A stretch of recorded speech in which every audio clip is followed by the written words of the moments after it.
प्यारे विद्यार्थियों, अज असी 9th क्लास का मैथ का चैप्टर 1 संख्या प्रणाली यानी कि नंबर सिस्टम करांगे।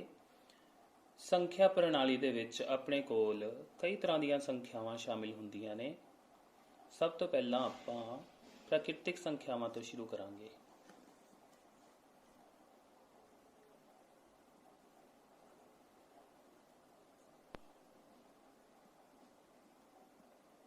प्राकृतिक संख्यावां इन्हां दा दूजा नाम हुंदा है कुदरती संख्यावां।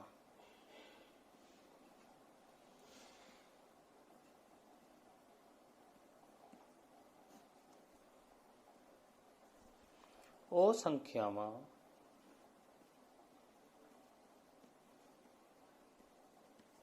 ਜੋ ਕੁਦਰਤ ਵਿੱਚ ਮਿਲਣ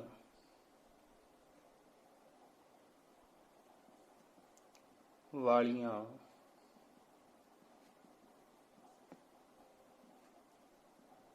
ਚੀਜ਼ਾਂ ਜਿਵੇਂ ਕਿ ਪਸ਼ੂ, ਪੰਛੀ, ਪਹਾੜ, ਰੁੱਖ ਆਦਿ ਨੂੰ ਗਿਣਨ ਲਈ ਵਰਤੀਆਂ ਜਾਂਦੀਆਂ ਹਨ, ਉਹਨਾਂ ਨੂੰ ਪ੍ਰਾਕਿਰਤਕ ਜਾਂ ਕੁਦਰਤੀ ਸੰਖਿਆਵਾਂ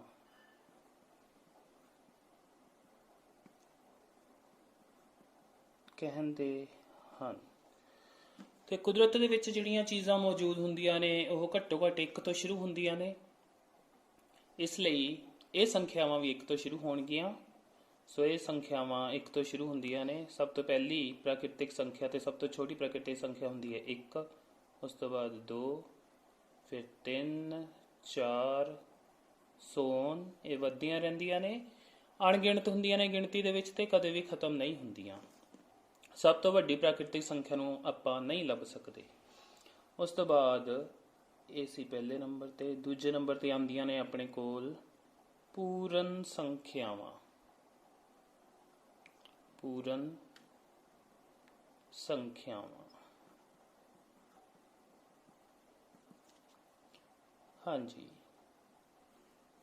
ਜੇਕਰ ਅਸੀਂ ਪ੍ਰਾਕਿਰਤਿਕ ਸੰਖਿਆਵਾਂ ਯਾਨੀ ਕਿ 1, 2, 3, 4 ਇਹ ਸਾਰੀਆਂ ਇਹਨਾਂ ਦੇ ਨਾਲ ਇੱਕ 0 ਨੂੰ ਸ਼ਾਮਿਲ ਕਰ ਦਈਏ ਤਾਂ ਜੋ ਸੰਖਿਆਵਾਂ ਬਣਦੀਆਂ ਨੇ ਉਹਨਾਂ ਨੂੰ ਪੂਰਨ ਸੰਖਿਆਵਾਂ ਕਹਿੰਦੇ ਹਨ।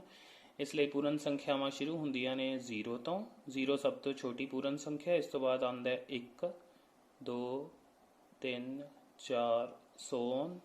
ਇਹ ਅੱਗੇ ਵੱਧਦੀਆਂ ਰਹਿੰਦੀਆਂ ਨੇ, ਇਹ ਵੀ ਕਦੇ ਖਤਮ ਨਹੀਂ ਹੁੰਦੀਆਂ, ਸੋ ਇਹ ਵੀ ਅਣਗਿਣਤ ਹੁੰਦੀਆਂ ਨੇ।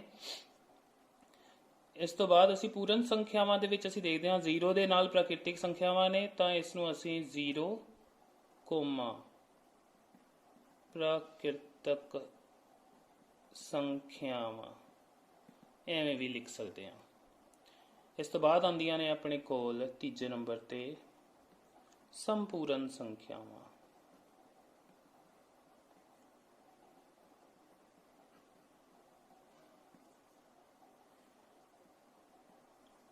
ਹਾਂਜੀ, ਸੰਪੂਰਨ ਸੰਖਿਆਵਾਂ ਦੇ ਵਿੱਚ ऋणात्मक ਸੰਖਿਆਵਾਂ ਮਾਈਨਸ ਵਾਲੀਆਂ ਯਾਨੀ ਕਿ -4, -3, -2, -1, 0।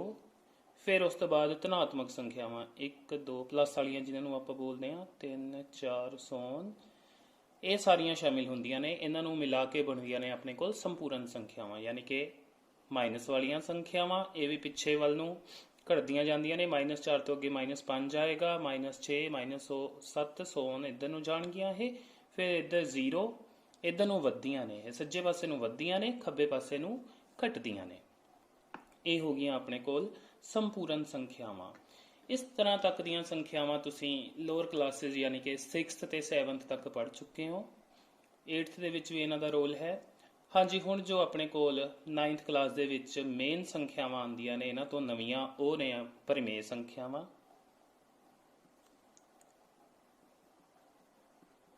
ਪਰਿਮੇਯ ਸੰਖਿਆਵਾਂ ਇਹ ਪਹਿਲੀ ਵਾਰ ਤੁਹਾਡੇ ਸਿਲੇਬਸ 'ਚ ਇੰਟਰੋਡਿਊਸ ਹੋਈਆਂ ਨੇ, ਬਹੁਤ ਇੰਪੋਰਟੈਂਟ ਨੇ, ਸੋ ਇਹਨਾਂ ਨੂੰ ਧਿਆਨ ਨਾਲ ਸਮਝਣਾ। ਉਹ ਸੰਖਿਆਵਾਂ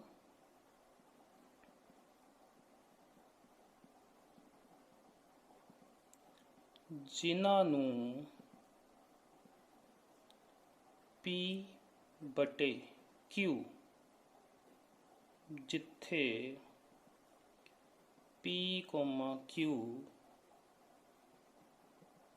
ਸੰਪੂਰਨ ਸੰਖਿਆਵਾਂ ਹਨ ਤੇ ਨਾਲ ਹੀ Q ਦੇ ਉੱਤੇ ਕੰਡੀਸ਼ਨ ਹੈ ਕਿ ਉਹ 0 ਨਹੀਂ। ਉਹ ਸੰਖਿਆਵਾਂ ਜਿਹਨੂੰ P ਬਟੇ Q ਦੇ ਰੂਪ ਵਿੱਚ ਲਿਖਿਆ ਜਾ ਸਕਦਾ ਹੈ, ਉਹਨਾਂ ਨੂੰ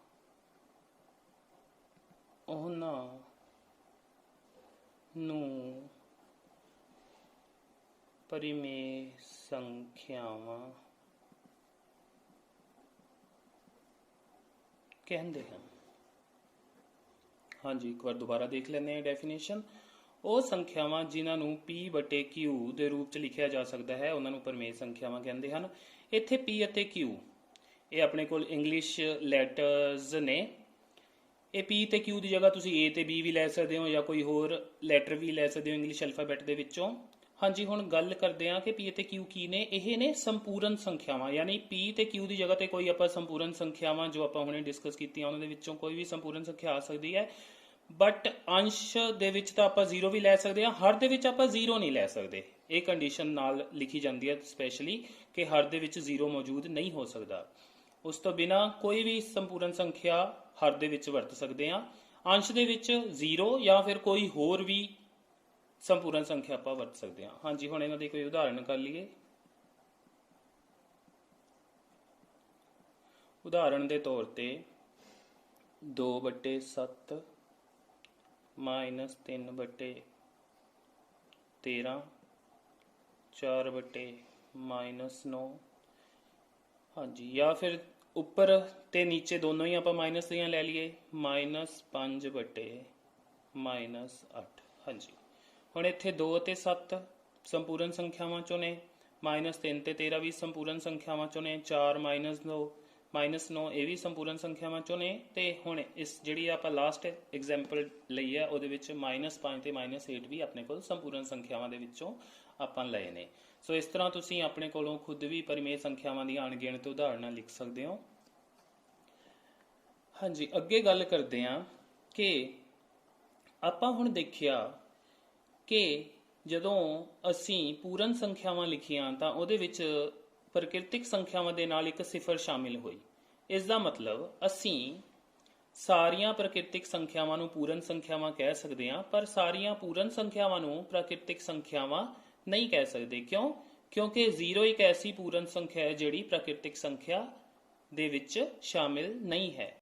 ਇਸੇ ਤਰ੍ਹਾਂ ਆਪਾਂ ਸਾਰੀਆਂ ਪੂਰਨ ਸੰਖਿਆਵਾਂ ਨੂੰ ਸੰਪੂਰਨ ਸੰਖਿਆਵਾਂ ਕਹਿ ਸਕਦੇ ਹਾਂ, ਕਿਉਂਕਿ ਸੰਪੂਰਨ ਸੰਖਿਆਵਾਂ ਦੇ ਵਿੱਚ ਆ ਸਾਰੀਆਂ ਦੀਆਂ ਸਾਰੀਆਂ 0 ਤੋਂ ਲੈ ਕੇ ਅੱਗੇ ਵਾਲੀਆਂ ਇਹ ਸਾਰੀਆਂ ਪੂਰਨ ਸੰਖਿਆਵਾਂ ਹੁੰਦੀਆਂ ਨੇ। ਸੋ ਸਾਰੀਆਂ ਸੰਪੂਰਨ ਹੁੰਦੀਆਂ ਨੇ, ਬਟ ਸਾਰੀਆਂ ਪੂਰਨ ਨਹੀਂ ਹੁੰਦੀਆਂ, ਕਿਉਂਕਿ ਜਿਹੜੀਆਂ ਮਾਈਨਸ ਵਾਲੀਆਂ ਸੰਪੂਰਨ ਸੰਖਿਆਵਾਂ ਨੇ ਉਹ ਪੂਰਨ ਦੇ ਵਿੱਚ ਨਹੀਂ ਆਉਂਦੀਆਂ। ਇਸੇ ਤਰ੍ਹਾਂ ਸਾਰੀਆਂ ਸੰਪੂਰਨ ਪਰਿਮੇਯ ਸੰਖਿਆਵਾਂ ਹੋ ਸਕਦੀਆਂ ਨੇ। ਹਾਂਜੀ, ਹੁਣ ਸਾਰੀਆਂ ਸੰਪੂਰਨ ਪਰਿਮੇਯ ਸੰਖਿਆਵਾਂ ਕਿਵੇਂ ਹੋ ਸਕਦੀਆਂ ਨੇ ਉਹ ਦੇਖ ਲਈਏ। ਆਪਾਂ ਕੋਈ ਸੰਪੂਰਨ ਸੰਖਿਆ ਲਈਏ, ਸਪੋਜ਼ ਇੱਕ ਆਪਾਂ ਮਾਈਨਸ ਦੀ ਲੈ ਲਈ, -2। ਹਾਂਜੀ, ਹੁਣ ਇਹ ਇੱਕ ਪਰਿਮੇਯ ਸੰਖਿਆ ਹੈ, ਬਟ ਪਰਿਮੇਯ ਸੰਖਿਆ ਦੀ ਆਪਾਂ ਡੈਫੀਨੇਸ਼ਨ ਕੀਤੀ ਹੈ ਕਿ ਉਹ ਉਸ ਦੇ ਵਿੱਚ ਅਕੋਰਡਿੰਗ ਇੱਕ ਸੰਪੂਰਨ ਸੰਖਿਆ ਬਟੇ ਦੂਜੀ ਸੰਪੂਰਨ ਸੰਖਿਆ ਦੇ ਰੂਪ ਵਿੱਚ ਲਿਖਿਆ ਜਾਣਾ ਚਾਹੀਦਾ ਹੈ ਪਰਿਮੇਯ ਸੰਖਿਆ ਨੂੰ। ਹੁਣ ਆਪਣੇ ਕੋਲ ਤਾਂ -2 ਇਕੱਲਾ ਹੈ, ਆਪਾਂ ਕੀ ਕਰਦੇ ਹਾਂ, ਇਹਦੇ ਨੀਚੇ 1 ਲਗਾ ਦਿੰਦੇ ਹਾਂ, ਤਾਂ ਅੰਸ਼ ਦੇ ਵਿੱਚ ਆਪਣੇ ਕੋਲ -2 ਮੌਜੂਦ ਹੋ ਗਿਆ। ਹਰ ਦੇ ਵਿੱਚ ਆਪਾਂ ਖੁਦ ਕੋਲੋਂ 1 ਲਗਾ ਲਿਆ, ਤਾਂ ਇਹ ਇੱਕ ਸੰਪੂਰਨ ਸੰਖਿਆ ਬਟੇ ਦੂਜੀ ਸੰਪੂਰਨ ਸੰਖਿਆ ਦੇ ਰੂਪ ਵਿੱਚ ਬਣ ਗਈ। ਤਾਂ ਹੁਣ ਇਹ p ਬਟੇ q ਦਾ ਰੂਪ ਹੋ ਗਿਆ, ਇਸ ਲਈ ਇਹ ਇੱਕ ਪਰਿਮੇਯ ਸੰਖਿਆ ਹੈ। ਇਸ ਤਰ੍ਹਾਂ ਆਪਾਂ ਸਾਰੀਆਂ ਸੰਪੂਰਨ ਸੰਖਿਆਵਾਂ ਨੂੰ ਪਰਿਮੇਯ ਸੰਖਿਆਵਾਂ ਦੇ ਰੂਪ ਦੇ ਵਿੱਚ ਬਦਲ ਸਕਦੇ ਹਾਂ। ਬਟ ਸਾਰੀਆਂ ਪਰਿਮੇਯ ਸੰਖਿਆਵਾਂ ਸੰਪੂਰਨ ਸੰਖਿਆਵਾਂ ਨਹੀਂ ਹੁੰਦੀਆਂ, ਕਿਉਂਕਿ ਆਪਣੇ ਕੋਲ ਕੋਈ ਆਪਾਂ ਉਦਾਹਰਣ ਲੈਂਦੇ ਆ। ਸਪੋਜ਼ ਕਰੋ ਆਪਾਂ ਉਦਾਹਰਣ ਲੈ ਲਈ 2/5। ਹੁਣ ਜਿਹੜਾ 2/5 ਹੈ ਇਹਨੂੰ ਸੋਲਵ ਕਰਾਂਗੇ, 2 ਨੂੰ 5 ਤੇ ਭਾਗ ਕਰਾਂਗੇ ਤਾਂ ਆਪਾਂ ਨੂੰ ਮਿਲੇਗਾ 0.4। ਇਹ ਤਾਂ ਦਸ਼ਮਲਵ ਦੇ ਰੂਪ ਦੇ ਵਿੱਚ ਆ ਗਿਆ, ਪਰ ਜਿਹੜੀਆਂ ਸੰਪੂਰਨ ਸੰਖਿਆਵਾਂ ਹੁੰਦੀਆਂ ਉਹਨਾਂ ਵਿੱਚ ਤਾਂ ਦਸ਼ਮਲਵ ਵਾਲੀਆਂ ਸੰਖਿਆਵਾਂ ਸ਼ਾਮਿਲ ਨਹੀਂ ਹੁੰਦੀਆਂ। ਇਸ ਲਈ ਸਾਰੀਆਂ ਪਰਿਮੇਯ ਸੰਖਿਆਵਾਂ ਸੰਪੂਰਨ ਸੰਖਿਆਵਾਂ ਨਹੀਂ ਹੋ ਸਕਦੀਆਂ। ਸੰਪੂਰਨ ਸੰਖਿਆਵਾਂ ਸਾਰੀਆਂ ਪਰਿਮੇਯ ਸੰਖਿਆਵਾਂ ਹੋ ਸਕਦੀਆਂ ਨੇ। ਅੱਗੇ ਇੱਕ ਆਪਾਂ ਡਾਇਗਰਾਮ ਦੇ ਥਰੂ ਇਹਨਾਂ ਨੂੰ ਦੇਖ ਲੈਂਦੇ ਆ ਕਿ ਕਿਸ ਤਰ੍ਹਾਂ ਦੀ ਸੰਖਿਆ ਨੂੰ ਕੋਈ ਹੋਰ ਸੰਖਿਆ ਕਿਹਾ ਜਾ ਸਕਦਾ ਹੈ ਜਾਂ ਨਹੀਂ। ਸਭ ਤੋਂ ਪਹਿਲਾਂ ਆਪਣੇ ਕੋਲ ਆਉਂਦੀਆਂ ਨੇ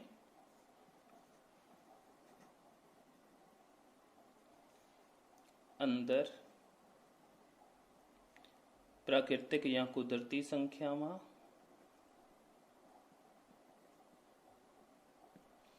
इस तो बाद आ जांदियां ने अपने कोल पूर्ण संख्यावां। पूर्ण संख्यावां तो वड्डियां हुंदियां ने संपूर्ण संख्यावां।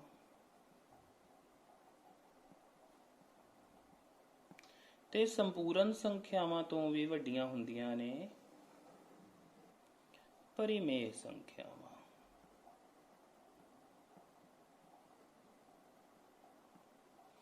ਹੁਣ ਹਰ ਇੱਕ ਕੁਦਰਤੀ ਸੰਖਿਆ ਨੂੰ ਪੂਰਨ ਸੰਖਿਆ ਵੀ ਕਿਹਾ ਜਾ ਸਕਦਾ ਹੈ, ਹਰ ਇੱਕ ਕੁਦਰਤੀ ਸੰਖਿਆ ਨੂੰ ਸੰਪੂਰਨ ਸੰਖਿਆ ਵੀ ਹੋ ਸਕਦੀ ਹੈ, ਉਹ ਕਿਹਾ ਵੀ ਜਾ ਸਕਦਾ, ਤੇ ਹਰ ਇੱਕ ਕੁਦਰਤੀ ਸੰਖਿਆ ਪਰਿਮੇਯ ਸੰਖਿਆ ਵੀ ਹੁੰਦੀ ਹੈ। ਹਰੇਕ ਪੂਰਨ ਕੁਦਰਤੀ ਨਹੀਂ ਹੁੰਦੀ, ਹਰੇਕ ਪੂਰਨ ਸੰਪੂਰਨ ਵੀ ਹੁੰਦੀ ਹੈ, ਹਰੇਕ ਪੂਰਨ ਸੰਖਿਆ ਪਰਿਮੇਯ ਸੰਖਿਆ ਵੀ ਹੁੰਦੀ ਹੈ। ਹਰੇਕ ਸੰਪੂਰਨ ਸੰਖਿਆ ਪੂਰਨ ਸੰਖਿਆ ਨਹੀਂ ਹੁੰਦੀ, ਇਸੇ ਤਰ੍ਹਾਂ ਹਰੇਕ ਸੰਪੂਰਨ ਸੰਖਿਆ ਕੁਦਰਤੀ ਸੰਖਿਆ ਨਹੀਂ ਹੁੰਦੀ। ਹਰੇਕ ਸੰਪੂਰਨ ਸੰਖਿਆ ਪਰਿਮੇਯ ਸੰਖਿਆ ਹੁੰਦੀ ਹੈ, ਹਰੇਕ ਪਰਿਮੇਯ ਸੰਖਿਆ ਸੰਪੂਰਨ ਸੰਖਿਆ ਨਹੀਂ ਹੁੰਦੀ। ਯਾਨੀ ਅੰਦਰ ਵਾਲੀਆਂ ਬਾਹਰ ਵਾਲੀਆਂ ਬਣ ਸਕਦੀਆਂ ਨੇ, ਬਟ ਬਾਹਰ ਵਾਲੀਆਂ ਸਾਰੀਆਂ ਸੰਖਿਆਵਾਂ ਨੂੰ ਜੋ ਅੰਦਰ ਲਿਖੀਆਂ ਨੇ ਮੈਂ ਨਾਮ, ਉਹ ਨਹੀਂ ਹੋ ਸਕਦੀਆਂ। ਹਾਂਜੀ, ਇਹ ਸੀ ਸੰਖਿਆ ਪ੍ਰਣਾਲੀ ਬਾਰੇ ਬੇਸਿਕ ਨੌਲੇਜ, ਮੁੱਢਲੀ ਜਾਣਕਾਰੀ। ਹੋਪਫੁਲੀ ਤੁਹਾਨੂੰ ਇਹ ਸਮਝ ਆ ਗਿਆ ਹੋਵੇਗਾ। ਇਸ ਦੇ ਨਾਲ ਰਿਲੇਟਡ ਕੋਈ ਵੀ ਕੁਐਸਚਨ ਹੋਇਆ ਤੁਹਾਡਾ, ਕੋਈ ਕੁਐਰੀ ਹੋਈ, ਕੋਈ ਪ੍ਰੋਬਲਮ ਹੋਈ, ਤਾਂ ਤੁਸੀਂ ਮੈਨੂੰ ਕਮੈਂਟਸ ਸੈਕਸ਼ਨ ਦੇ ਵਿੱਚ ਕਮੈਂਟ ਕਰਕੇ ਪੁੱਛ ਸਕਦੇ ਹੋ। ਤੇ ਇਸ ਚੈਪਟਰ ਦੇ ਨਾਲ ਰਿਲੇਟਡ ਆਪਾਂ ਹੋਰ ਕੁਐਸਚਨਸ ਤੇ ਹੋਰ ਚੀਜ਼ਾਂ ਅਗਲੀਆਂ ਆਉਣ ਵਾਲੀਆਂ ਵੀਡੀਓਜ਼ ਦੇ ਵਿੱਚ ਡਿਸਕਸ ਕਰਾਂਗੇ। Thank you.